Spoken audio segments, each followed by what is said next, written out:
Sir Ashutosh Mukhopadhyay তাঁর ব্যক্তিগত সংগ্রহ থেকে প্রায় ৮৫,০০০ থেকে ৮৬,০০০ বই এবং অন্যান্য বহু দুষ্প্রাপ্য পাঠ সামগ্রী কলকাতার ন্যাশনাল লাইব্রেরিতে দান করে গেছেন। তাঁর এই বিশাল সংগ্রহটি লাইব্রেরিতে আশুতোষ কালেকশন নামে সংরক্ষিত রয়েছে। স্যার আশুতোষ মুখোপাধ্যায়ের ভীষণভাবে বই কেনার নেশা ছিল। বিশেষ করে যদি সেই সব বই গণিতশাস্ত্রের দুষ্প্রাপ্য বই হয় তাহলে তো কোনো কথাই ছিল না। একবার তিনি খবর পেলেন একজন গণিতজ্ঞের গ্রন্থাগার নিলাম হবে। সঙ্গে সঙ্গেই ছুটলেন তিনি সেখানে।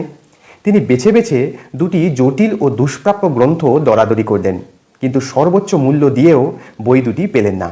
কারণ তৎকালীন বিচারপতি ওকেনেলি বলে গেছেন সর্বোচ্চ দামের পরেও তার আরও 1 টাকা করে বেশি দেওয়া রইল।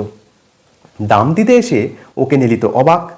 এত বেশি দাম কে দিতে চেয়েছে খোঁজ নিতে গিয়ে জানতে পারলেন একজন তরুণ আইনজীবীর কথা। সেই তরুণ আইনজীবী আসলে কেউ নয়, স্যার আশুতোষ মুখোপাধ্যায় নিজে। ওকেনেলি আশুতোষের সঙ্গে আলাপ করলেন এবং বই দুটি উপহার হিসেবে তার হাতে তুলে দিলেন।